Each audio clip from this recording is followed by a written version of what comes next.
প্রিয় শিক্ষার্থী, আসসালামু আলাইকুম।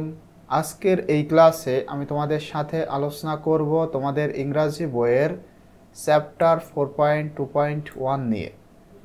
বলা হচ্ছে now ask and answer the following questions in pairs or groups, জোড়ায় অথবা দলে।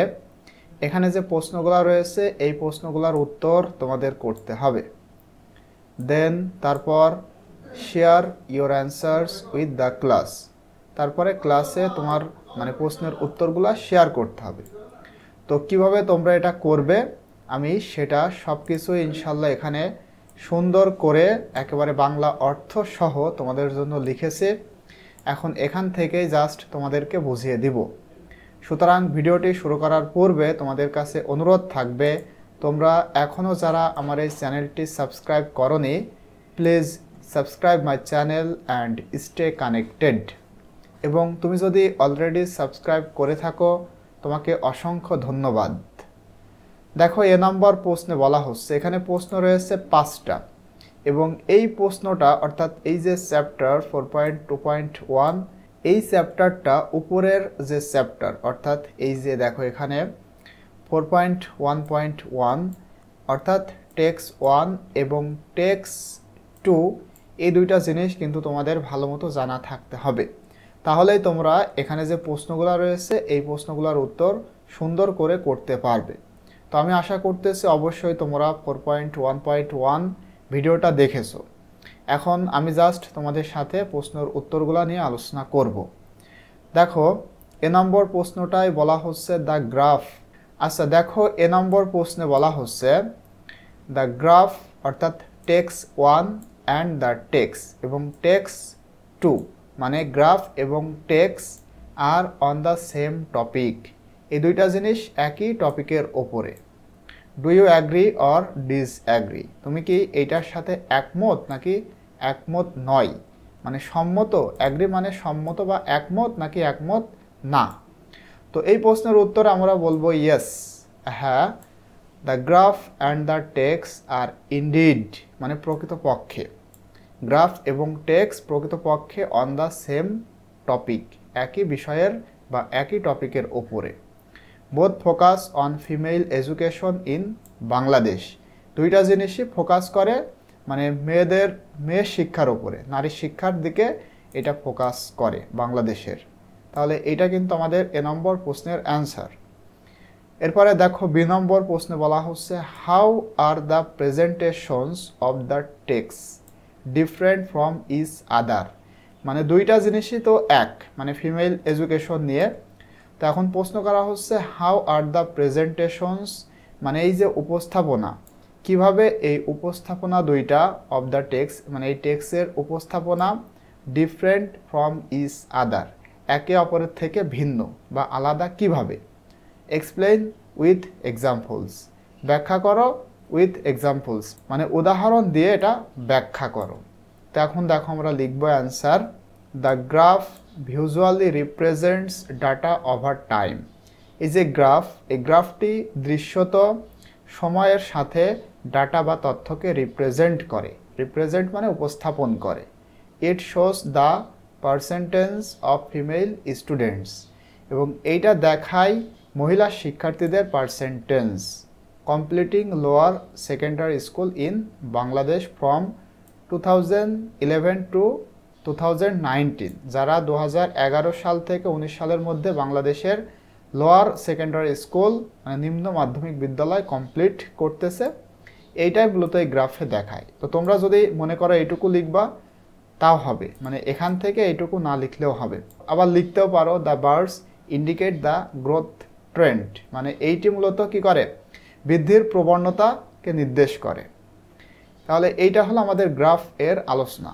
এরপরে দেখো অন দ্য আদার হ্যান্ড মানে অন্যদিকে দ্য টেক্সট মানে টেক্সট 2 এইটা ডিসকাসেস আলোচনা করে the significance of female education in Bangladesh. বাংলাদেশের মহিলা শিক্ষা তার মানে মেয়েদের যে শিক্ষা সেইটার যে তাৎপর্য বা গুরুত্ব এইটা নিয়ে ডিসকাস করে।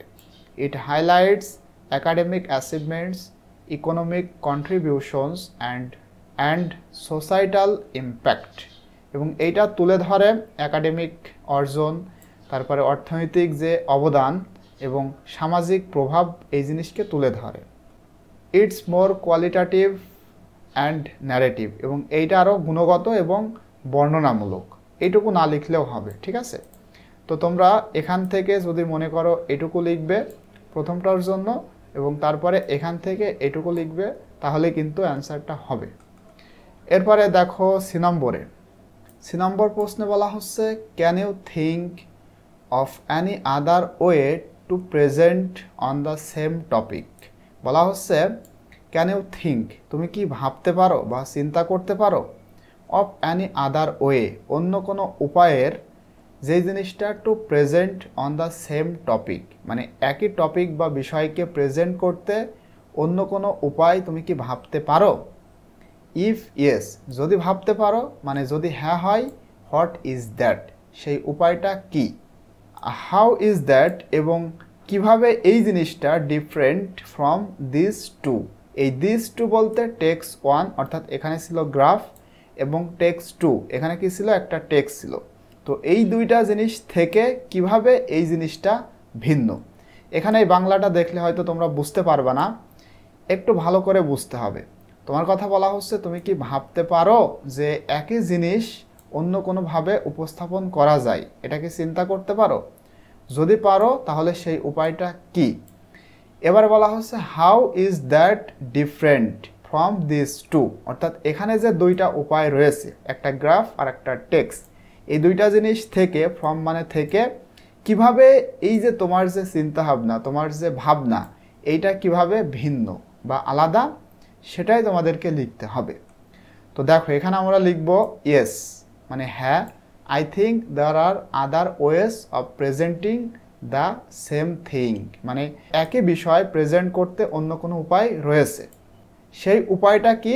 অ্যান ইনফোগ্রাফিক, একটা ইনফোগ্রাফিক। এখানে লিখতে পারো, মানে এই যে দ্যাট ইজ অ্যান ইনফোগ্রাফিক, এটাও লিখতে পারো। উপায়টা হলো ইনফোগ্রাফিক। তো ইনফোগ্রাফিকটা কি? দেখো এখানে আমি এইটুকু তোমাদের লিখতে হবে না, ঠিক আছে? আমি ইনফোগ্রাফিক বোঝানোর জন্য এইটুকু লিখেছি। তো দেখো ইনফোগ্রাফিকটা কি? এ কালেকশন অফ ইমাজারি ডাটা ভিজুয়ালাইজেশনস, মানে ইমাজারি বা কল্পনা এবং তথ্য, এই জিনিসের সমষ্টি।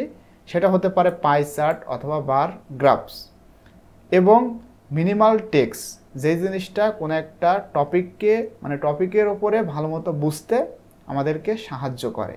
তো এটা হলো ইনফোগ্রাফিক। তো এই জিনিসটা মূলত কোনো একটা জিনিস বিভিন্নভাবে প্রেজেন্ট করার যে ক্ষমতা, সেটা রাখে। তো আমি এখানে একবারে লিখেছি, জিনিসটা হলো ইনফোগ্রাফিক। তোমরা এভাবেও লিখতে পারো। এরপরে বলা হচ্ছে how is that different from this two, কিভাবে আলাদা। তো এখানে দেখো আমরা লিখব অ্যান ইনফোগ্রাফিক কম্বাইনিং, মানে এটা সমষ্টি বা সমন্বয় বোথ ভিজুয়াল এলিমেন্টস, মানে একেবারে চাক্ষুষ বা দৃশ্যত উপাদান দিয়ে, যেমন লাইক দ্য গ্রাফ, সেটা গ্রাফের মতো হতে পারে, অ্যান্ড টেক্সচুয়াল ইনফরমেশন, এবং টেক্সচুয়াল যে তথ্য সেটার মতো হতে পারে, লাইক দ্য টেক্সট, মানে একেবারে টেক্সটের মতো। এবং এইটা কুড প্রেজেন্ট, এটা উপস্থাপন করতে পারে কম্প্রিহেন্সিভ ভিউ, একটা কম্প্রিহেন্সিভ ভিউকে প্রেজেন্ট করতে পারে। কম্প্রিহেন্সিভ মানে বিস্তৃত দৃশ্যকে উপস্থাপন করতে পারে, ঠিক আছে? ওইটা থেকে কিন্তু আলাদা, এই দুইটা জিনিস থেকে আলাদা। ফর এক্সাম্পল দেখো, উদাহরণস্বরূপ, it could show the graph alongside কি পয়েন্টস, এটা দেখাতে পারে বা দেখায় গ্রাফকে অ্যালংসাইড দ্য কি পয়েন্টস, মানে মূল যে পয়েন্ট সেটার পাশাপাশি গ্রাফকেও দেখায়, ফ্রম দ্য টেক্সট, একেবারে ওই টেক্সট থেকে। তো এইটা কিন্তু ওই দুইটা জিনিস থেকে আলাদা। তো তোমরা এটা লিখবে, আশা করি অ্যান্সারটা খুবই চমৎকার হবে। এরপরে দেখো ডি নম্বরে বলা হচ্ছে have you ever experienced the same topic presented in different ways, তোমার কি এমন কোনো অভিজ্ঞতা রয়েছে? দ্য সেম টপিক প্রেজেন্টেড, মানে একই টপিক তুমি প্রেজেন্ট করেছো ইন ডিফারেন্ট ওয়েজ, ভিন্ন ভিন্ন বা ভিন্ন কোনো উপায়ে, এমন অভিজ্ঞতা কি তোমার আছে? ইফ ইয়েস, যদি থাকে, হোয়াট ওয়াজ দ্য টপিক, সেই টপিকটা কি ছিল, মানে যেই টপিকটা তুমি ভিন্ন কোনো উপায়ে প্রেজেন্ট করেছিলে সেই টপিকটা কি ছিল, and how were they presented, এবং কিভাবে তুমি এটা প্রেজেন্ট করেছিলে। তোমরা যখন প্রশ্নটা খুব ভালো করে বুঝতে পারবে তখনই কিন্তু অ্যান্সারটা সুন্দর করে করতে পারবে। সুতরাং অবশ্যই তোমরা প্রশ্নটা একটু ভালো করে বুঝবে। এখানে বলা হচ্ছে যে তোমার কি এমন কোনো অভিজ্ঞতা আছে যে একটা বিষয় তুমি অন্যভাবে উপস্থাপন করেছো? যদি করে থাকো তাহলে সেই টপিকটা কি এবং কিভাবে তুমি এটা করেছিলে? তো দেখো এই আনসারে আমরা লিখব ইয়েস, মানে হ্যাঁ, আই হ্যাভ এক্সপেরিয়েন্সড দিস, আমার এমন অভিজ্ঞতা রয়েছে। The topic was climate change, এবং এখানে বলা হচ্ছে if yes what was the topic, টপিকটা কি? টপিকটা ছিল ক্লাইমেট চেঞ্জ, মানে জলবায়ুর পরিবর্তন। It has been presented through scientific reports, এই যে এখানে বলা হচ্ছে এবার তুমি কিভাবে এটা প্রেজেন্ট করেছিলে। তো আমি প্রেজেন্ট করেছিলাম কিভাবে? ইট হ্যাজ বিন প্রেজেন্টেড, এটা প্রেজেন্ট হয়েছিল আমার দ্বারা থ্রু সায়েন্টিফিক রিপোর্টস, মানে বৈজ্ঞানিক রিপোর্টের মাধ্যমে, ডকুমেন্টারিসের মাধ্যমে, নিউজ আর্টিকেলসের মাধ্যমে, অ্যান্ড ইভেন আর্ট ইনস্টলেশনস, তাহলে এইগুলোর দ্বারা কিন্তু এটা প্রেজেন্ট হয়েছিল। Each medium conveys the same topic differently, এবং প্রতিটা মিডিয়ামই প্রকাশ করে একই টপিককে ভিন্নভাবে। তাহলে এটা কিন্তু খুবই চমৎকার একটি অ্যান্সার এবং একেবারে বাস্তব ধর্মী অ্যান্সার। এরপরে দেখো ফাইনালি ই নম্বরে আমরা দেখব, বলা হচ্ছে do you think this skill of presenting a topic in different ways helps you to communicate better. বলা হচ্ছে ডু ইউ থিঙ্ক, তুমি কি মনে করো বা চিন্তা করো, দিস স্কিল, এই যে অভিজ্ঞতা, তোমার যে দক্ষতা, মানে অভিজ্ঞতা না, তোমার যে দক্ষতা, এই দক্ষতা অফ প্রেজেন্টিং আর টপিক ইন ডিফারেন্ট ওয়েজ, তুমি এই যে একটা টপিক ভিন্নভাবে উপস্থাপন করলে, তো তোমার এই যে দক্ষতা, এই দক্ষতা কোন দক্ষতা? তুমি এই যে টপিককে ভিন্নভাবে প্রেজেন্ট করলে, এই জিনিসটা হেল্পস ইউ, তোমাকে হেল্প করে, টু কমিউনিকেট বেটার, মানে ভালোভাবে যোগাযোগ করতে তোমাকে সাহায্য করে। এটাকে তুমি চিন্তা করো?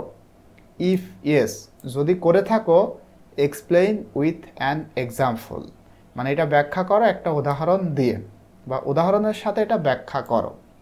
তো দেখো এটা আমরা কিভাবে লিখব? লিখব ইয়েস, মানে হ্যাঁ, I think this skill of presenting a topic in different ways helps me you communicate better. তো এইটা তোমরা যদি এত কিছু না লিখতে চাও তাও হবে, তোমরা শুধু ইয়েস লিখবে তাহলে কিন্তু হয়ে যায়। আমি এখান থেকে ইয়েস লেখার পর লিখেছি I think this skill of presenting a topic in different wedge help US জায়গায় দিয়েছি মি টু কমিউনিকেট বেটার, এটা না দিলেও হবে, তোমরা জাস্ট ইয়েস লিখবা। তারপরে কি বলা হচ্ছে যে ইফ ইয়েস, যদি ইয়েস হয়, এই যে যদি ইয়েস হয়, এক্সপ্লেন উইথ অ্যান এক্সাম্পল, উদাহরণ দিয়ে এটা ব্যাখ্যা করো। তো এরপরে দেখো ব্যাখ্যা করব ফর এক্সাম্পল, উদাহরণের সাথে, মানে উদাহরণস্বরূপ if I explaining climate change to classmates, মানে আমি ইফ আই ওয়ার, যখন আমি এটা এক্সপ্লেন করেছিলাম, মানে ব্যাখ্যা করেছিলাম এই ক্লাইমেট চেঞ্জকে টু ক্লাসমেটস, আমার ক্লাসমেটসদের কাছে যখন আমি এটা এক্সপ্লেন করেছিলাম বা করতেছিলাম, তখন কি করেছিলাম? টু ভিজুয়াল লার্নার্স, যারা মূলত ভিজুয়াল শিক্ষার্থী, তাদের জন্য আমি কি করেছিলাম? I would use graphs and images, আমি গ্রাফ এবং ইমেজ ব্যবহার করেছিলাম। To those who enjoy stories, যারা গল্প উপভোগ করতে পছন্দ করে বা ভালোবাসে, তাদের ক্ষেত্রে I would share narratives about its impact, মানে এটার প্রভাব নিয়ে আমি তাদেরকে বর্ণনা করেছিলাম, তাদের সাথে বর্ণনা শেয়ার করেছিলাম। এরপরে টু অ্যানালিটিক্যাল মাইন্ডস, যারা মূলত একেবারে বিশ্লেষণাত্মক, মানে চিন্তাভাবনা করতে ভালোবাসে, এমন মানুষদের কাছে কি করেছিলাম? I would provide data and scientific evidence, আমি ডাটা মানে তথ্য প্রদান করেছিলাম এবং সায়েন্টিফিক এভিডেন্স, বৈজ্ঞানিক যে প্রমাণ সেটা প্রোভাইড করেছিলাম, মানে প্রদান করেছিলাম। এই জিনিসটা করার মাধ্যমে কি হয়েছে? বিং ভার্সাটাইল, মানে বহুমুখী, ভার্সাটাইল মানে কি? বহুমুখী। Being versatile in presentation styles, মানে বহুমুখী প্রেজেন্টেশন স্টাইল অ্যানশিওরস, এটা নিশ্চিত করে বেটার আন্ডারস্ট্যান্ডিং অ্যান্ড এঙ্গেজমেন্ট, মানে ভালো মতো বুঝতে এবং এঙ্গেজমেন্ট হতে কি করে? অ্যানশিওর করে, মানে নিশ্চিত করে। এখানে দেখো বাংলাটা রয়েছে। তো তোমরা বাংলাটা দেখলে আশা করতেছি আরও বেশি ভালো বুঝতে পারবা।